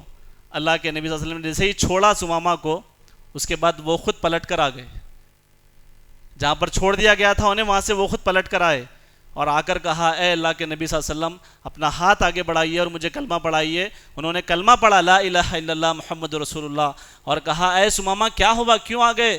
کہا اے اللہ کے نبی اگر اب موت بھی آئے گی تو آپ کے قدموں میں آئے گی۔ بولے صرف اخلاق سے متاثر ہو کے، سمامہ ایسی شخصیت ہے جس کو تلوار بھی متاثر نہیں کری، نہ عمر ابن خطاب کی تلوار سے ڈرے، نہ دوسرے صحابہ جو پکڑ کے لائے ان کی تلواروں سے ڈرے، بولے جو کرتے کرو تم لوگ، تلوار بھی ان کو وہ نہیں کر سکی، لیکن نبی کے اخلاق بدل دیے ان کو 3 دن کے اندر۔ یہ اخلاق کا بینیفٹ ہے، یہ اخلاق کے فائدے ہیں۔ اور اخلاق کے نبی صلی اللہ علیہ وسلم کے واقعات میں 3 اہم واقعات جو ہم کو سننے ملتے ہیں سیرت میں، ہمیشہ ان واقعات کو یاد رکھنا چاہیے۔ سب سے پہلا طائف کا واقعہ ہے۔ طائف کے واقعے کے بارے میں حضرت عائشہ صدیقہ رضی اللہ تعالیٰ عنہ نبی کو پوچھتی تھی بار بار، جنگ احد سے بھی زیادہ تکلیف کبھی آئی ہے آپ کو؟ بولتے تھے.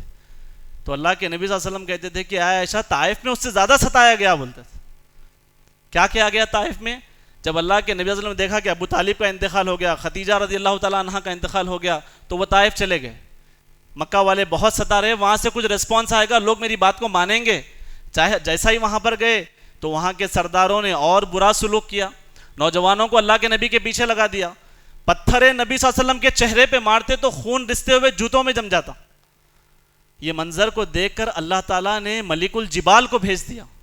اس فرشتے نے کہا کہ میں اللہ کے حکم سے آیا ہوا ہوں اے اللہ کے نبی، اخشبین، دو پہاڑوں کے درمیان میں یہ بستی ہے، آپ حکم دیجئے تہز نہز کر دیں گے ابھی ان کو، ان دونوں پہاڑوں کو ملا کے اس بستی کو تہز نہز کر دیں گے. اللہ کے نبی چاہے تو انہیں حکم دے سکتے تھے، کیونکہ آپ کے اوپر ظلم ہوا، آپ کو ستایا گیا تھا، اور وہ فرشتہ اللہ کے حکم سے آیا تھا. لیکن نبی صلی اللہ علیہ وسلم نے تاریخی جملہ بتایا اور کہا کہ نہیں نہیں، میں تو رحمت بنا کر بھیجا گیا ہوں، ان کی آنے والی نسلیں ایمان لائے گی، وہ اسلام قبول کرے گی، میں ان کو بات کرنے کا، ان کو مارنے کا حکم نہیں دیتا. بولے یہ اخلاق کے سب سے اعلیٰ عظیم صفت ہے. کیوں؟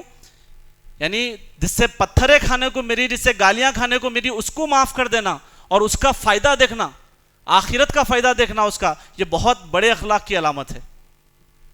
اور آپ جانتے ہیں یہ ڈیسیشن کا فائدہ کیا ہوا؟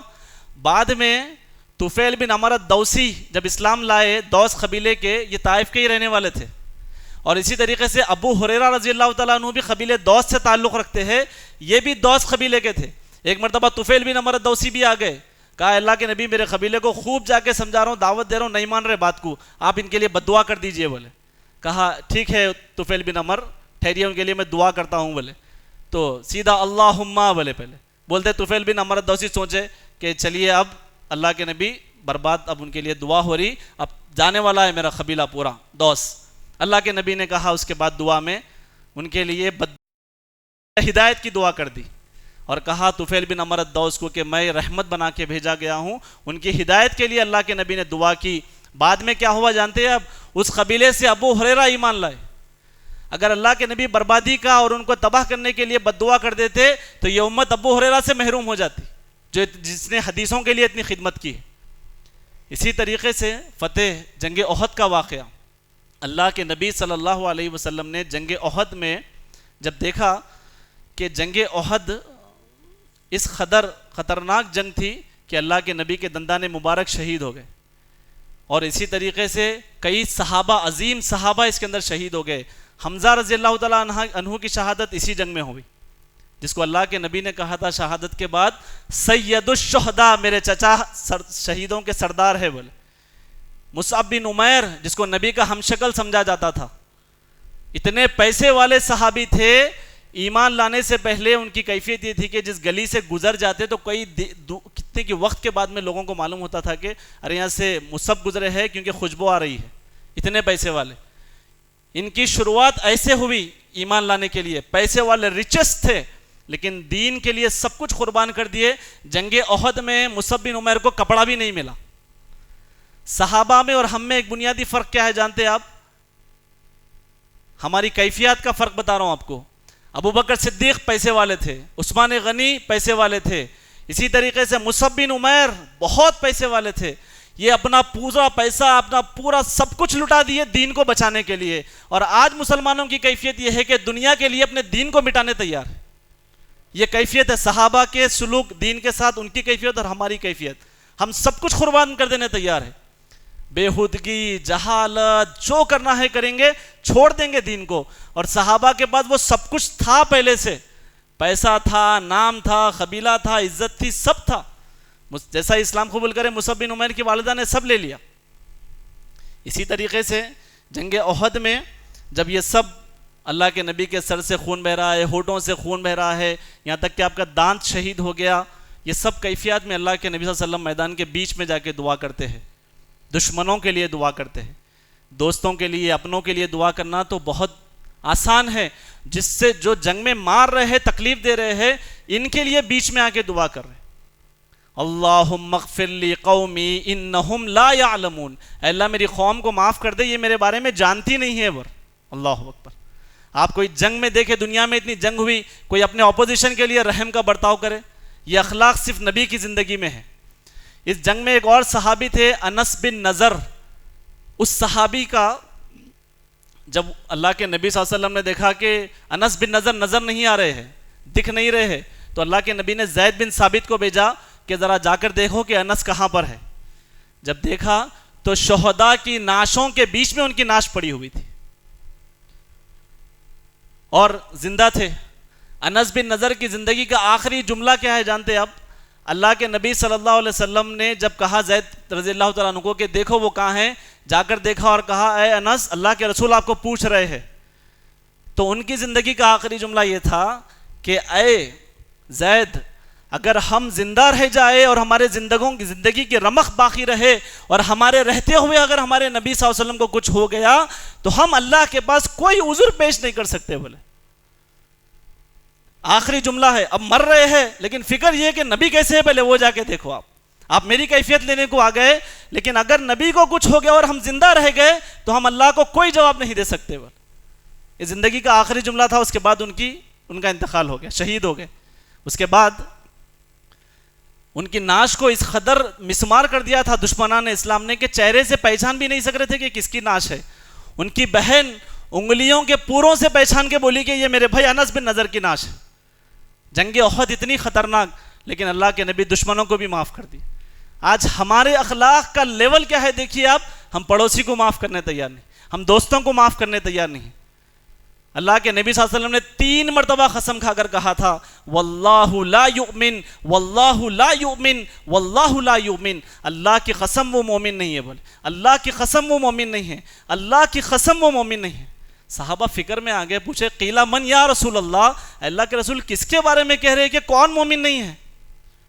3 مرتبہ قسم کھا کر اللہ کے نبی کہہ رہے کہ مومن نہیں ہے. تو صحابہ کو لگا کہ کس کی بات ہو رہی.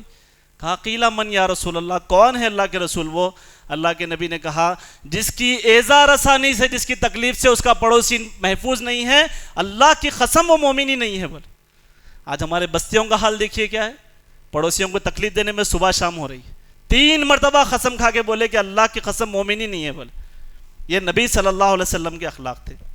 آخری واقعہ آپ کا آپ کا فتح مکہ کا واقعہ ہے. فتح مکہ میں اللہ کے نبی صلی اللہ علیہ وسلم فاتح بن کے شریک مکے میں داخلہ لے رہے تھے.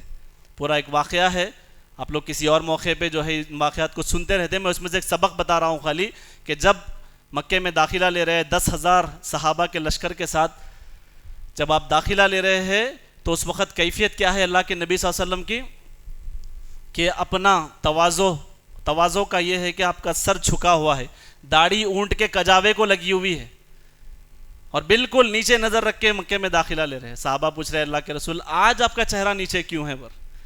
آج تو اللہ نے فتح دے دی, آج تو اللہ نے عزتوں سے نواز دیا, آج آپ کا چہرہ نیچے کیوں ہے؟ یعنی نبی صلی اللہ علیہ وسلم اپنے نگاہوں سے بھی کسی کو گرانا نہیں چاہ رہے تھے. معلوم تھا وہ لوگ شرمندہ ہے. پورا مکہ جو اس وقت میں موجود تھا وہ سمجھ رہے تھے کہ آج تو ہماری باری آ گئی, آج تو ہم پہ کوئی رحم نہیں کیا جائے گا, ہم کو قتل کر دیا جائے گا. اور سب سے خطرناک جانی دشمن ابو سفیان, وہ سب سے زیادہ ڈرے ہوئے تھے.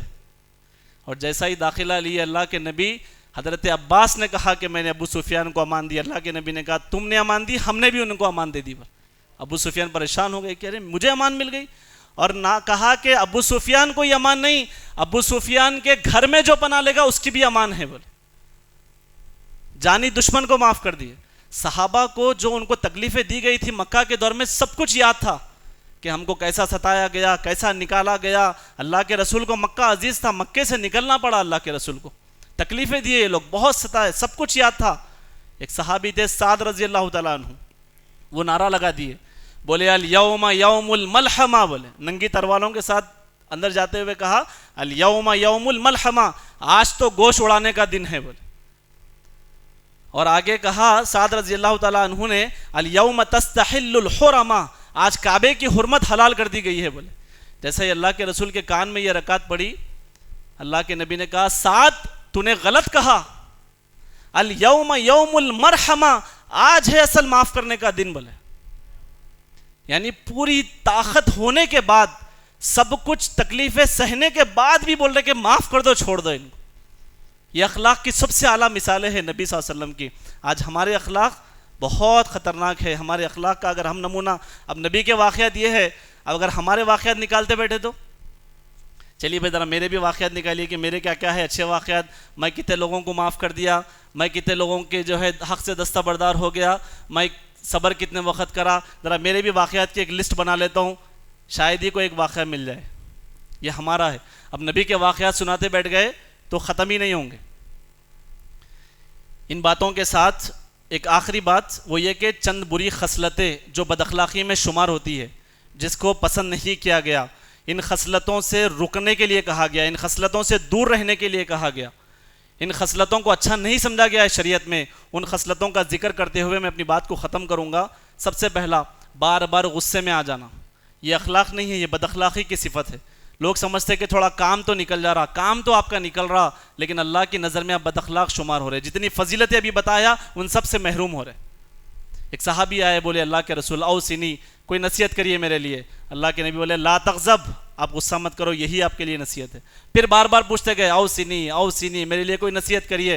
بار بار اللہ کے نبی کہتے کہ لا تغضب، تم غصہ مت کرو، یہی تمہارے لیے نصیحت ہے. غصے میں انسان وہ سب کچھ کر دیتا ہے جس کا اس کو پھر زندگی بھر پچھتاوا رہتا ہے. قتل غصے میں کرتے، گالی غصے میں دیتے، ظلم غصے میں کرتے. اللہ کے نبی نے اس کی جڑ ہی کاٹ دی، کہا لا تغضب، غصہ مت کرو. بولے یہ بد اخلاقی ہے، یہ بری خصلت ہے. اسی طریقے سے اختلاف کرنا، تنازع کرنا، بار بار جھگڑنا، یہ مومن کی صفت نہیں ہے، یہ اچھی اخلاق نہیں ہے، یہ اخلاق مذمومہ ہیں، یہ برے اخلاق ہے، یہ بری خصلت ہے. اللہ کے نبی جب صحابہ کو صف بندی کراتے تو کیا کہتے اللہ کے رسول؟ استووا ولا تختلفوا بولتے تھے، صفوں کو سیدھی کرو، اختلاف مت کرو. اور آگے کہتے تھے اللہ کے نبی کہ اگر تم صفوں کو سیدھی نہیں کرو گے اللہ تمہارے دلوں میں اختلاف ڈال دیں گا بولتے تھے. نماز میں آنے کے بعد بھی صحابہ کو تربیت کرتے تھے کہ دیکھو اختلاف سے بچنا ہے، یعنی اگر تم دور بھی رہے تو اختلاف ہو جاتا، نہیں مل کے رہو، اتنا سکھائے. لیکن آج ہمارے پورے جھگڑے، اختلافات، یہ ہمارا شیوا بن چکا ہے پورا. اسی طریقے سے بار بار اختلاف کرنا یہ اچھی چیز نہیں. ایک حدیث میں اللہ کے نبی نے بڑی خطرناک وعید سنائی، ابغض الرجال الی اللہ الد الخصیم، اللہ کے پاس سب سے زیادہ ناپسندیدہ شخص وہ ہے جو جھگڑالو ہے. بولے بس موقع دیکھنا جھگڑنا، موقع دیکھنا اختلاف کرنا، موقع دیکھنا کانٹرڈکشن بنانا، یہ اچھی صفت نہیں ہے، یہ اللہ کے پاس ناپسندیدہ شخص ہے. صحیح مسلم کی حدیث ہے. اسی طریقے سے جھوٹ بولنا، گالی گلوچ کرنا، وعدہ خلافی کرنا، یہ اچھی خصلتیں نہیں ہیں، یہ بری خصلتیں ہیں، یہ بری عادتیں ہیں. اور یہ نہ صرف بری عادتیں ہیں بلکہ یہ منافق کی نشانیاں ہیں. اللہ کے نبی نے کہا اذا حدث کذب، منافق کی 3 نشانیاں ہیں، جب بات کرے تو جھوٹ بولے، واذا وعد اخلف، جب وعدہ کرے تو وعدہ خلافی کرے، واذا اؤتمن خان، جب امانت رکھی جائے تو امانتوں میں خیانت کرے. بولے اور ایک حدیث کے ایک الفاظ یہ ہے کہ جب بحث و تکرار ہو تو گالی گلوچ پہ اتر آئے. بولے گالیاں دینا یہ آج مسلمانوں کا شیوا ہے. نبی نے کہا یہ منافق کی نشانی ہے. ایک مرتبہ ایک صحابی اللہ کے نبی نے کہا بڑا بدنصیب ہے وہ شخص جو اپنے ماں باپ کو گالی دیتا ہے. بولے صحابہ پوچھے اللہ کے رسول کوئی اپنے ماں باپ کو بھی گالی دیتا ہے کیا؟ پوچھے. اللہ کے نبی نے کہا جب تم کسی اور کے ماں باپ کو گالی دیتے ہو جواب میں وہ تمہارے ماں باپ کو گالی دیتا ہے. یعنی کسی اور کے ماں باپ کو گالی دینا گویا اپنے ماں باپ کو گالی دینا ہے. آج جتنے لوگ معاشرے میں گالیاں بک رہے ہیں وہ اپنے ماں باپ کو گالی دے رہے ہیں. گالی دینا یہ منافق کی نشانی ہے. بدگمانی کرنا، غیبت کرنا، جاسوسی کرنا، یہ ہے مسلمانوں کے اخلاق. نبی کے اخلاق تو ابھی آپ کو سنایا، ہمارے اخلاق کیا ہے؟ بدگمانی، جاسوسی، غیبت کرنا. اللہ تعالیٰ نے کیا کہا قرآن مجید میں؟ یا ایھا الذین آمنوا، اے ایمان والو، یا ایھا الذین آمنوا اجتنبوا کثیرا من الظن ان بعض الظن اسم، اے ایمان والو بدگمانیوں سے بچو، بعض بدگمانیاں گناہ ہیں. ایک شخص آیا، ارے یہ کیوں آیا؟ ارے وہ ہاتھ نہیں ملا کے چلے گیا، وہ دعوت میں پہلے کیوں آیا، بعد میں کیوں چلے گیا، حقیقت سے واقف ہی نہیں ہے، بس دماغ سے دوڑاتے جا رہے. بدگمانی. اللہ تعالیٰ قرآن میں کہہ رہے کہ بدگمانیوں سے بچو. آگے اللہ تعالیٰ نے کہا وَلَا تَجَسَّسُوا، کہ اے ایمان والو جاسوسی کرتے مت پھرو. وَلَا يَغْتَبْ بَعْضُكُمْ بَعْضًا، اور تم میں ایک بعض کی غیبتیں کرتے نہ پھرو. بولے تو یہ بری خصلتیں ہیں. اسی طریقے سے معاشرے میں آج کیا اخلاق ہے؟ ظلم کرنا. ظلم کرنا. اللہ تعالیٰ نے قرآن مجید میں کیا کہا؟ واللہ لا یحب الظالمین، اللہ ظالموں کو پسند ہی نہیں کرتا. بولے ایک حکمران اگر ظلم کرتا ہے تو 24 گھنٹے چرچے کرتے بیٹھتے، بھائی بہت ظلم ہو جا رہا، ایسا ہو جا رہا بھائی، بہت زیادہ کر دے رہا بھائی، ایسا کر دے رہا بھائی، سب سناتے۔ ارے بھائی آپ 24 گھنٹے ہر دن ظلم کر رہے اپنے گھر میں، اس کا کیا ہے؟ آپ ہر دن بستی میں ظلم کرتے، اس کا کیا ہے؟ ظالموں کا ظلم تو یاد ہے، اپنے ہاتھ سے کتنا ظلم ہو رہا ہے اس سے ناواقف ہے۔ اللہ تعالیٰ واللہ لا يحب الظالمین، اللہ ظالموں کو پسند نہیں کرتا۔ فحش گوئی کرنا، بار بار لوگوں کی ٹوہ میں لگنا، برائیاں کرنا، غیبت کرنا، کیا جانتے ہیں آپ بد اخلاقی کا نقصان؟ اللہ تعالیٰ نے قرآن مجید میں کہا وَيْلٌ لِكُلِّ هُمَزَةٍ لُمَزَةٍ، ویل ہے ان لوگوں کے لیے جو لوگوں کی برائیاں کرتے۔ ویل جہنم کی ایک وادی کا نام ہے، کہا ان کے لیے ویل ہے جو لوگوں کی برائیاں کرتے ہیں۔ یہ بد اخلاقی ہے، یہ برے صفات ہے۔ اسی طریقے سے سخت مزاج رہنا، ہمیشہ سخت مزاج، بد اخلاق اور تکبر میں رہنا ہمیشہ، یہ بھی بری خصلتیں ہیں۔ یہ معاشرے کے اخلاق ہے آج کے۔ ہمارے نبی کے اخلاق تو بہت بلند تھے، یہ معاشرے کے اخلاق ہے۔ کیا کہا اللہ کے نبی نے؟ الا اخبرکم باہل النار، کیا میں تمہیں جہنمیوں کے بارے میں نہ بتاؤں؟ بولے صحابہ پوچھے اللہ کے رسول بتائیے۔ اللہ کے نبی نے کہا کل عتل جواز مستکبر، ہر تکبر کرنے والا، سخت مزاج اور بد اخلاق جہنم میں جائے گا۔ بولے تکبر کرنا، ایک حدیث میں اللہ کے نبی نے کہا لا تدخل الجنہ، بولے جس کے دل میں رائے کے دانے کے برابر بھی تکبر رہے گا وہ جنت میں نہیں جائے گا۔ آج ہم تکبر لے کے معاشرے میں جی رہے، میں اچھا ہوں، میرے پاس یہ ہے، میرے پاس وہ ہے، یہ بری خصلتیں ہمارے اندر ہے۔ اور نبی جن اخلاق کا ذکر کیے وہ بالکل اعلیٰ اخلاق ہے۔ اسی طریقے سے اسراف کرنا اور کنجوسی کرنا، یہ بد اخلاقی ہے، یہ بری صفت ہے، یہ بری خصلت ہے۔ اللہ تعالیٰ نے کیا کہا؟ ان المبذرین کانوا اخوان الشیاطین، جو اسراف کرتے ہیں وہ شیطان کے بھائی ہے۔ بولے اور کہا اللہ تعالیٰ نے ولا تسرفوا ان اللہ لا يحب المسرفین، اسراف مت کرو، اور اللہ تعالیٰ اسراف کرنے والوں کو پسند بھی نہیں کرتا۔ بولے آپ جانتے ہیں اسراف نہیں کرنا یہ بد اخلاقی ہے، اور اس کا اپوزٹ آتا ہے کنجوسی کرنا، یہ دونوں بھی بد اخلاقی ہے۔ کوئی بتا سکتے ہیں کہ ان دونوں کا اپوزٹ کیا ہے؟ بڑا آسان سوال ہے۔ اسراف کرنا حد سے زیادہ خرچ کر دینا، اور کنجوسی کرنا، دونوں کے بیچ میں ایک اچھا خلق کیا ہے؟ اچھی اخلاق کیا ہے؟ اعتدال والا خلق، بیلنسنگ والا خلق۔ ماں باپ 25-30 سال نوجوان کو بڑا کر رہے، لیکن اس کو یہ نہیں سمجھا رہے کہ اسراف اسلام کے اندر بد اخلاقی ہے، یہ گناہ ہے، کنجوسی کرنا یہ گناہ ہے، تم مڈل میں رہے، اعتدال والا خلق پیدا کر اپنے اندر۔ یہ ایک اخلاق اگر سکھا دیتے تو معاشرے میں جتنی شادیاں بگڑ رہی ہے، جتنے شادیوں میں فضول خرچی ہو رہی ہے، ان کا خاتمہ ہو جاتا۔ 25 سال ماں باپ کو موقع ملا اللہ کی طرف سے، لیکن ایک اخلاق نہیں سکھایا اولاد کو کہ اسراف نہیں کرنا ہے، الٹا سکھاتے، کرنا پڑتا، لانا پڑتا، دینا پڑتا، کہیں سے بھی لاؤ، الٹی تربیت ہے۔ جبکہ ایک خلق، اعتدال والا خلق اگر سکھا دیتے تو نوجوانوں کی خوشیاں ہی خوشیاں رہتی۔ اسی طریقے سے بہتان درازی کرنا، صحابہ اللہ کے نبی نے پوچھا صحابہ سے جانتے ہو غیبت کیا ہے؟ اللہ کے نبی سے صحابہ نے کہا اللہ کے رسول، اللہ اس کے رسول بہتر جانتے ہیں۔ اللہ کے نبی نے کہا غیبت یہ ہے کہ تم اپنے بھائی کے پیچھے وہ چیز بیان کرو جسے وہ ناپسند کرتا ہے۔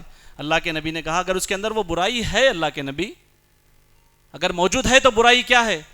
اللہ کے نبی نے کہا تبھی تو غیبت ہے، اگر وہ اس کے اندر موجود نہیں ہے پھر تو یہ بہتان ہے۔ بولے آج غیبتیں کرنا، بہتان درازی کرنا، یہ مسلمانوں کے اخلاق ہے، اور اس میں خواتین بڑی پیش نظر آتی ہے۔ ان کی زیادہ فری ٹائم میں ان کی مشغولیت کیا ہے؟ ان کی ہابی غیبتیں کرتے رہنا، چغلیاں کرتے رہنا، بہتان درازیاں کرنا۔ یہ سب کون سی صفتیں ہیں؟ جہنم میں لے جانے والی صفات ہے۔ اسی طریقے سے دھوکہ دینا، یہ مسلمان کاروباریوں کا عام شیوا ہے، ان کا عام اخلاق بنا لیے۔ دھوکے کے بغیر نہیں ہوتا، جھوٹ کے بغیر نہیں ہوتا۔ اللہ کے نبی نے کہا من غش فلیس منا، جو دھوکہ دے وہ ہم میں سے نہیں ہے۔ بولے من غشنا فلیس منا، جو دھوکہ دے وہ ہم میں سے نہیں ہے۔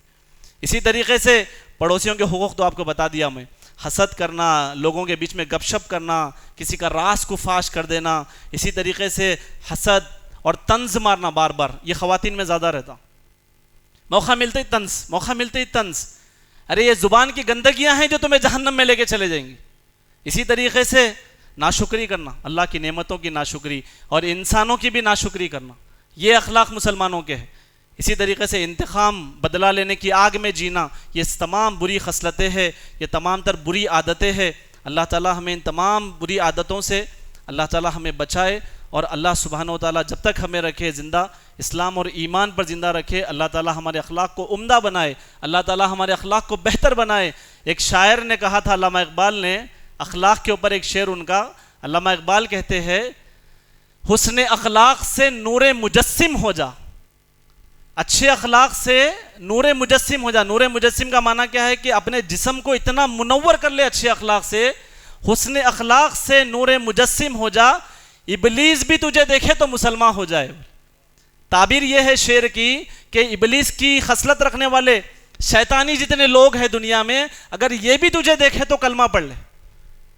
تو اس قدر اپنے اخلاق کو اچھا بنانا ہے، گھر والوں میں، دوستوں میں، پڑوسیوں میں، کالج میں، اسکول میں، جہاں رہتے ہیں اخلاق کو بانٹنا ہے، جس کا فائدہ بھی آپ کو دنیا میں ملے گا اور آخرت میں بھی ملے گا۔ اللہ تعالیٰ سے دعا ہے کہ اللہ تعالیٰ ہمیں ان تمام باتوں پر عمل کرنے کی توفیق دے۔ وآخر دعوانا ان الحمدللہ رب العالمین۔ السلام علیکم ورحمۃ اللہ وبرکاتہ۔ مزید علماء اور مقررین کے بیانات سننے کے لیے ہمارے YouTube چینل کو سبسکرائب کیجیے۔ جزاک اللہ۔